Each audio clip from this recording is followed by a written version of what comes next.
नेपाल सुनते ही सबसे पहले दिमाग में क्रिकेट का नाम आता है, लेकिन इन दिनों नेपाल में क्रिकेट से भी ज़्यादा मशहूर हो गया है जेनजी प्रोटेस्ट। जी हाँ, नेपाल में इन दिनों जोरों से आंदोलन चल रहा है और कहीं ना कहीं इस आंदोलन ने क्रिकेट पर भी असर डाला है।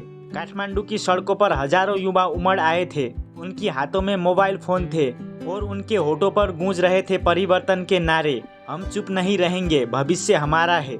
ये कोई साधारण प्रदर्शन नहीं था, ये नेपाल की नई पीढ़ी जेनजी यानी 1997 के बाद जन्मी पीढ़ी की हुंकार थी। ये वही युवा है जो इंटरनेट की दुनिया में पले बढ़े, फेसबुक, टिकटॉक, इंस्टाग्राम और यूट्यूब पर जिन्होंने अपनी पहचान बनाई, जिन्होंने दुनिया देखी, बदलाव देखे और अब अपने ही देश में न्याय, समानता और अवसर तलाश रहे हैं। लेकिन उन्हें मिला क्या? बेरोजगारी, भ्रष्टाचार, राजनीतिक अस्थिरता और पुरानी पीढ़ी की लापरवाही। और इसी पीड़ा ने एक दिन उन्हें सड़कों पर ला दिया। उस दिन सड़क उनका क्लासरूम भी बना और खेल का मैदान भी। इनकी मांगें सीधी और साफ थी: पारदर्शी शासन, शिक्षा और रोजगार में समान अवसर, खेलकूद को प्राथमिकता, युवा आवाज को सम्मान, भ्रष्टाचार का अंत। इस आंदोलन की सबसे अनोखी बात थी, ये किसी पार्टी या नेता द्वारा संचालित नहीं था। सोशल मीडिया ही इसका नेता था। Facebook post, TikTok video, hashtag और स्टोरी, यही इनकी ताकत थी। पुलिस ने रोकने की कोशिश की, लेकिन युवाओं ने साफ कहा, हम हिंसा नहीं चाहते, हम केवल बदलाव चाहते हैं। ये विद्रोह सिर्फ सरकार के खिलाफ नहीं था, बल्कि उस पुरानी सोच के खिलाफ भी था जो सालों से नेपाल को जकड़े हुए थे। जेनजी ने दुनिया को दिखा दिया कि नई पीढ़ी अब चुपचाप बैठने वाली नहीं है।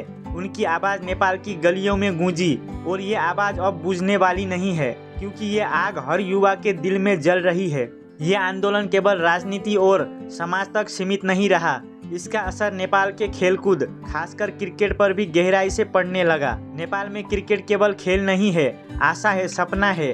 2014 में जब नेपाल T20 वर्ल्ड कप खेला था, तब पूरे देश में क्रिकेट का जुनून आसमान छू गया था।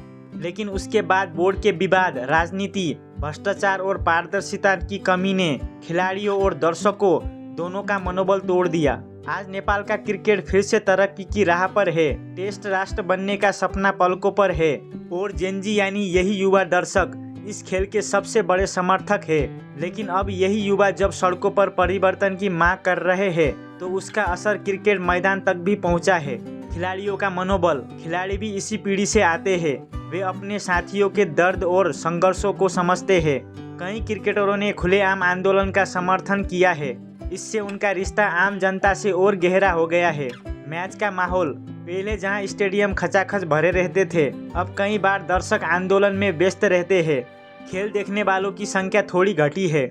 मीडिया और अंतर्राष्ट्रीय ध्यान, अब विदेशी मीडिया नेपाल को केवल क्रिकेट के उभरते देश के रूप में नहीं, बल्कि युवा आंदोलन करने वाले देश के रूप में भी देखने लगा है। इससे खिलाड़ियों पर अलग तरह का दबाव आता है। प्रशासनिक ढिलाई, आंदोलन के कारण सरकारी फैसले टल सकते हैं। बजट, खेल योजनाएं और आधारभूत संरचना पर निर्णय में देरी हो सकती है। क्रिकेट बोर्ड और संस्थाएं और भी असमंजस में आ सकती है। लेकिन इसका सकारात्मक पहलू भी है। यह आंदोलन खिलाड़ियों को और मजबूत बना रहा है। जैसे मैदान पर हर गेंद से लड़ना पड़ता है, वैसे ही समाज में भी हर अन्याय से लड़ना जरूरी है। यह भावना उनके भीतर और गहरी हो गई है। आज भले ही ये आंदोलन दर्शक संख्या और प्रशासन पर बोझ डाल रहा हो, लेकिन लंबे समय में यह आंदोलन खेल और क्रिकेट दोनों के लिए वरदान साबित होगा। खेल संघों को मजबूत होना पड़ेगा कि वे पारदर्शी बने। खिलाड़ियों के चयन में निष्पक्षता बढ़ेगी। ग्रामीण इलाकों में क्रिकेट मैदान और एकेडमियां खुलेंगी। आधुनिक कोचिंग और ढांचा बनेगा। निवेश और प्रायोजन आसानी से मिलेगा। क्रिकेट अब केवल काठमांडू तक सीमित नहीं रहेगा, ये गांव-गांव तक फैलेगा और नई प्रतिभाएं सामने आएंगी।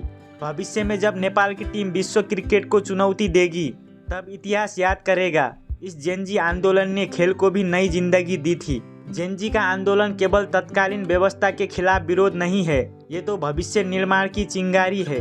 और जब कल नेपाल क्रिकेट मैदान में तिरंगा फहराएगा, तो हर कोई याद करेगा, आज जो संघर्ष सड़कों पर हुआ, उसी ने कल मैदान पर जीत की कहानी लिखी। ये कहानी केवल राजनीति की नहीं, ये उस सपने की है जिसने क्रिकेट, भविष्य और युवाओं की उम्मीदें सब जुड़ी है।